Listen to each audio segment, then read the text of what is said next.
Épître de Pierre 1, chapitre 4. Ainsi donc, Christ ayant souffert dans la chair, vous aussi, armez-vous de la même pensée, car celui qui a souffert dans la chair en a fini avec le péché, afin de vivre non plus selon les convoitises des hommes, mais selon la volonté de Dieu, pendant le temps qui lui reste à vivre dans la chair.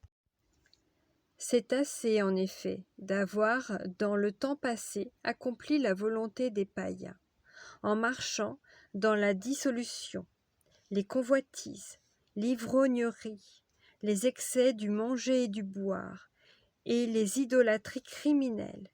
Aussi trouve-t-il étrange que vous ne vous précipitiez pas avec eux dans le même débordement de débauche, et ils vous calomnient. Ils rendront compte à celui qui est prêt à juger les vivants et les morts. Car l'Évangile a été aussi annoncé aux morts, afin que, après avoir été jugés comme les hommes quant à la chair, ils vivent selon Dieu quant à l'esprit. La fin de toute chose est proche, soyez donc sages et sobres, pour vaquer à la prière. Avant tout, ayez les uns pour les autres une ardente charité, car la charité couvre une multitude de péchés.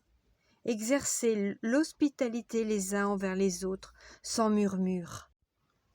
Comme de bons dispensateurs des diverses grâces de Dieu, que chacun de vous mette au service des autres le don qu'il a reçu. Si quelqu'un parle, que ce soit comme annonçant les oracles de Dieu, si quelqu'un remplit un ministère, qu'il le remplisse selon la force que Dieu communique, afin qu'en toute chose, Dieu soit glorifié par Jésus-Christ, à qui appartiennent la gloire et la puissance au siècle des siècles. Amen. Bien-aimés, ne soyez pas surpris, comme d'une chose étrange qui vous arrive, de la fournaise qui est au milieu de vous, pour vous éprouver. Réjouissez-vous au contraire de la part que vous avez aux souffrances de Christ, afin que vous soyez aussi dans la joie et dans l'allégresse, lorsque sa gloire apparaîtra. Si vous êtes outragés pour le nom de Christ, vous êtes heureux, parce que l'Esprit de gloire, l'Esprit de Dieu repose sur vous, que nul de vous, en effet, ne souffre comme meurtrier ou voleur ou malfaiteur ou comme s'ingérant dans les affaires d'autrui.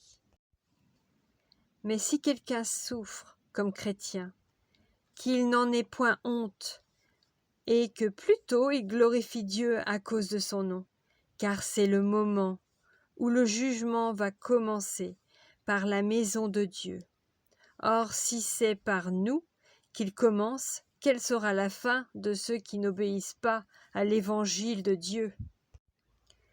Et si le juste se sauve avec peine, que deviendront l'impie et le pécheur? Ainsi que ceux qui souffrent selon la volonté de Dieu remettent leurs âmes au fidèle Créateur en faisant ce qui est bien.